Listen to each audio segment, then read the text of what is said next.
Hello everyone, welcome to tech शर्मत। आज के इस सेशन में हम कोबोल से रिलेटेड एक और टॉपिक कवर करेंगे, जिसमें हम देखेंगे कि कैसे हम एक डेटा स्ट्रक्चर के थ्रू ग्रुप वेरिएबल को डिक्लेयर कर सकते हैं। ठीक है, या आप कह सकते हो कि कैसे हम डेटा स्ट्रक्चर यूज कर सकते हैं अपने कोबोल प्रोग्राम के अंदर। ये हम कंटिन्यूशन में कर रहे हैं वेरिएबल डिक्लेरेशन पार्ट में, बट डिटेल में जब डेटा स्ट्रक्चर को और पढ़ना होगा तो उसको हम सेपरेटली भी कवर करेंगे। बट अभी के लिए सिर्फ एक प्रोसेस में आपको बता रहा हूँ, जिसमें आप दो तीन सब फील्ड्स को बना यूज कर कर एक मेन फील्ड को यूज कर पाओगे डेटा मैनिपुलेशन या फिर डेटा मॉडिफिकेशन के लिए। ठीक है, तो उसके लिए मैंने यहाँ एक ऑलरेडी प्रोग्राम क्रिएट किया हुआ है। हम उस प्रोग्राम को समझेंगे स्टेप बाय स्टेप कि कैसे उसमें ग्रुप वेरिएबल्स को बनाया गया है, क्या क्या वैल्यू उसमें स्टोर किया और कैसे उसमें डेटा प्रिंट हो रहा है। ठीक है, तो उसके लिए यहाँ पे प्रोग्राम है टेस्ट pgm7। इसको अपन वॉक थ्रू करेंगे और समझेंगे कि क्या है इसमें लिखा हुआ है। सबसे पहले हर प्रोग्राम की तरह यहाँ पे भी हमने आइडेंटिफिकेशन डिवीजन लिखा है। आइडेंटिफिकेशन डिवीजन सबसे इम्पॉर्टेंट ही होता है किसी भी प्रोग्राम के लिए, क्योंकि इसी के थ्रू आपको पता चलता है आपके प्रोग्राम की आइडेंटिटी के बारे में कि क्या आपका प्रोग्राम है, क्यों हम उसको यूज़ कर रहे हैं। ठीक है, तो यहाँ पे जैसे आप देख रहे हो आइडेंटिफिकेशन डिवीजन के अंदर हमने सबसे पहले प्रोग्राम आईडी डिफाइन किया हुआ है, जो डिनोट कर रहा है टेस्ट pgm7। ये हमेशा रेफर करता है आपके प्रोग्राम नेम को। तो अपना प्रोग्राम नेम क्या है? टेस्ट pgm7, ये उसी को रेफर कर रहा है। फिर बात आती है ऑथर की। ऑथर क्या होता है? जिस भी प्रोग्राम को जो भी यूजर क्रिएट करता है उसका नेम आता है यहाँ पे ऑथर में, है ना। जिसने भी ये प्रोग्राम क्रिएट किया था यहाँ पे नेम क्या आ गया? टेक शर्मत। ठीक है, तो ये पूरा ब्लॉक क्या आइडेंटिफाई कर रहा है? ये आपको बता रहा है आपके प्रोग्राम की आइडेंटिटी रिलेटेड इन्फॉर्मेशन, जैसे प्रोग्राम नेम और ऑथर नेम। यहाँ पे आप चाहो तो और भी इन्फॉर्मेशन पुट कर सकते हो, जैसे कब ये क्रिएट हुआ था उसकी डेट आ सकती है, या और भी जैसी भी आपकी रिक्वायरमेंट हो उस अकॉर्डिंग इन्फॉर्मेशन यहाँ सेव की जा सकती है। ठीक है, उसके बाद में हम कर रहे हैं ग्रुप वेरिएबल, या आप इसको बोलोगे डेटा स्ट्रक्चर। अब जो लोग आरपीजीएल से फेमिलियर है उनको ये थोड़ा सा समझने में और भी इजी रहेगा, क्योंकि वहाँ पे भी हम डेटा स्ट्रक्चर में सब फील्ड्स वगैरह बनाते हैं, तो ये उसी तरह से वर्क करता है। बट ऐसा इशू नहीं है कि अगर आपने आरपीजीएल पढ़ा है तो ये आपको प्रॉब्लम करेगा, क्योंकि हम इसको स्टार्टिंग से और स्क्रैच से ही समझ रहे हैं कि क्या यहाँ पे फॉर्मेट रहता है, कैसे इसको डिक्लेयर वगैरह किया जाता है। ठीक है, तो स्टार्ट करते हैं। ग्रुप वेरिएबल या डेटा स्ट्रक्चर बनाने के लिए हमें सबसे पहले क्या करना पड़ता है? एक डेटा डिवीजन ओपन करना होता है।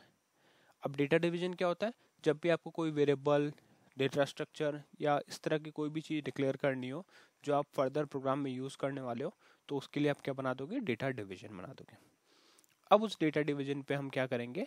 अपना वर्किंग स्टोरेज सेक्शन डिफाइन करेंगे। तो ये आ गया अपना वर्किंग स्टोरेज सेक्शन। इस सेक्शन के अंदर आप जितने भी वेरिएबल्स होते हैं, है ना, डेटा स्ट्रक्चर हो, तो वो पूरा इस यही सेक्शन जो है वो होल्ड करता है। ठीक है, तो आइडेंटिफिकेशन डिवीजन के बाद क्या करना है? डेटा डिवीजन इनिशिएट करना है। फिर वहाँ पे वर्किंग स्टोरेज सेक्शन रहेगा और उसके अंडर में जितने भी वेरिएबल्स आते हैं वो आ जाएगा। ठीक है, तो अब यहाँ पे हमने पहला वेरिएबल अपना डिक्लेयर किया। सबसे पहले लिखा हमने 01। अब यहाँ पे आपका एक क्वेश्चन हो सकता है कि इस डेटा स्ट्रक्चर के लिए हमने बाकी जो क्लॉजेज है वो क्यों यूज़ नहीं किए? क्योंकि हम एज इसको डीएस कंसिडर कर रहे हैं। ठीक है, तो सबसे पहले हमने लिखा यहाँ पे 01, जो हाईएस्ट हायर लेवल हायरार्की यहाँ पे शो कर रहा है। इसको मैं आपको बताऊंगा, मैंने थ्योरेटिकल पॉइंट्स भी कुछ लिखे हुए हैं, उसको जब आप पढ़ोगे तो आपको ज़्यादा क्लियर हो जाएगा। बट अभी के लिए आप समझो कि ये हायरार्की लेवल को, हायरार्की लेवल को डिनोट कर रहा है। और यहाँ पे हमने क्या स्ट्रक्चर बनाया? स्ट्रक्चर का नाम है हमारा यूज़र एड्रेस। User address. ठीक है, उसके बाद में हमने क्या किया? उसके बाद में हमने यहाँ पे 05 दिया। अब यहाँ पे इस पूरे पार्ट को आप डिवाइड कर सकते हो फिर से उन 4 पार्ट्स में जो हम वेरिएबल डिक्लेरेशन में हमने सीखा था। कौन सा? पहला आता है लेवल नंबर, है ना। लेवल नंबर में क्या आएगा? कौन से लेवल पे? अब यहाँ पे ये 05 क्या डिनोट करता है? इसको आप शॉर्ट में अगर समझोगे तो क्या है ये, कि जब भी आप किसी पेरेंट वेरिएबल के अंडर में किसी सबऑर्डिनेट वेरिएबल को डिक्लेयर करते हो तो वो उसका लेवल यहाँ पे 05 हमने रखा है। तो इसका मतलब है कि 01 के अंदर 01 हाईएस्ट है, उसके बाद में हमने 05 रखा, तो ये इसको as a child variable consider करेगा। ठीक है, तो अभी के लिए बस आप इतना समझो कि ये हमारा सबऑर्डिनेट वेरिएबल शो कर रहा है 05। फिर हम लिख देंगे वेरिएबल का नेम, जिसको हम बोलते हैं डेटा नेम, है ना। डेटा नेम वाला पार्ट आ गया। ये हो गया लेवल नंबर, फिर आ गया डेटा नेम, फिर आता है पिक्चर क्लॉज जो सबसे इंपॉर्टेंट है। पिक्चर क्लॉज में हमने लिखा PIC जो डिनोट कर रहा है पिक्चर क्लॉज को, फिर A अल्फा न्यूमरिक और 03 वैल्यू हो गई हमारी वेरिएबल की कि कितनी मैक्सिमम वैल्यू वो होल्ड कर सकता है। बाद में आता है हमारे पास ऑप्शनल क्लॉज जो रहता है वैल्यू क्लॉज, है ना। अब वैल्यू क्लॉज क्या हमेशा ऑप्शनल रहता है कि अगर आपको कोई वैल्यू उसमें इनिशियलाइज करनी है तो आप उसमें वैल्यू इनिशियलाइज कर सकते हो, अदरवाइज आप उसको स्किप भी कर सकते हो, है ना।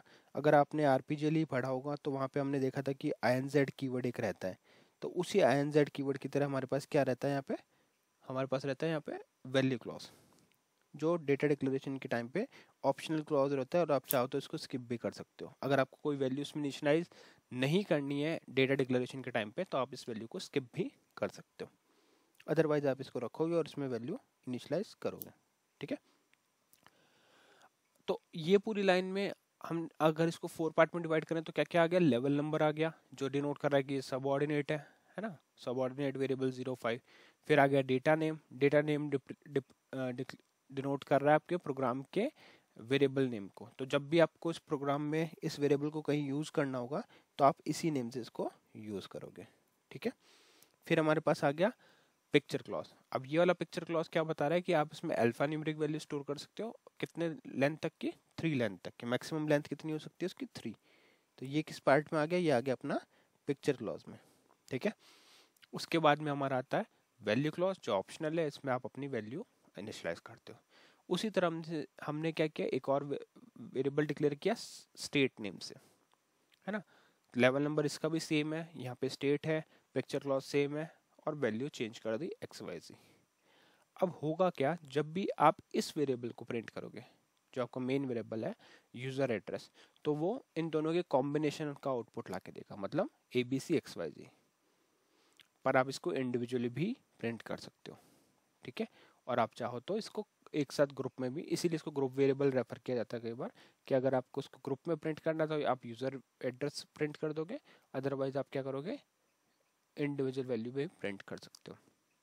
आई थिंक ये अब आपको क्लियर हो गया होगा, बट फिर भी मैं कुछ आपको पॉइंट्स दिखा देता हूँ जो आपको और क्लैरिटी देंगे इस पॉइंट को समझने में।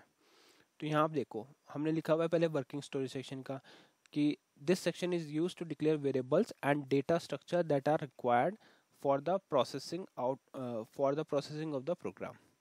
These variables are not retained between program execution and are typically used for the temporary storage, ठीक है। तो अब आप जो हम बात कर रहे हैं वो ये है वर्किंग स्टोरेज सेक्शन का, ठीक है। इसके बारे में ये पॉइंट था। फिर आता है ये वाला डिक्लेरेशन, इसमें क्या लिखा है, this line defines a data structure named user address 01 indicates the highest level of data hierarchy in COBOL. फिर 05 सिटी पिक, ये हमारा जो सबऑर्डिनेट वेरिएबल का डिक्लेरेशन है वो क्या डिनोट कर रहा है, this line defines a field name city with in a user address structure, ठीक है। तो यूजर एड्रेस स्ट्रक्चर के अंडर जो आता है उसको डिफाइन करता है ये। फिर इसका picture clause specify the city, जो भी इसके मैक्सिमम लेंथ और मैंने आपको बताया वही पॉइंट लिखा हुआ है। वैल्यू क्लॉज उसमें बता रहा है कि इसमें क्या वैल्यू इनिशियलाइज हुई है। उसी तरह से सेकंड वेरिएबल में भी आपको ये बता रहा है कि this lines define another field name state within the user address structure. It has the same structure as a city field with an initial value of XYZ.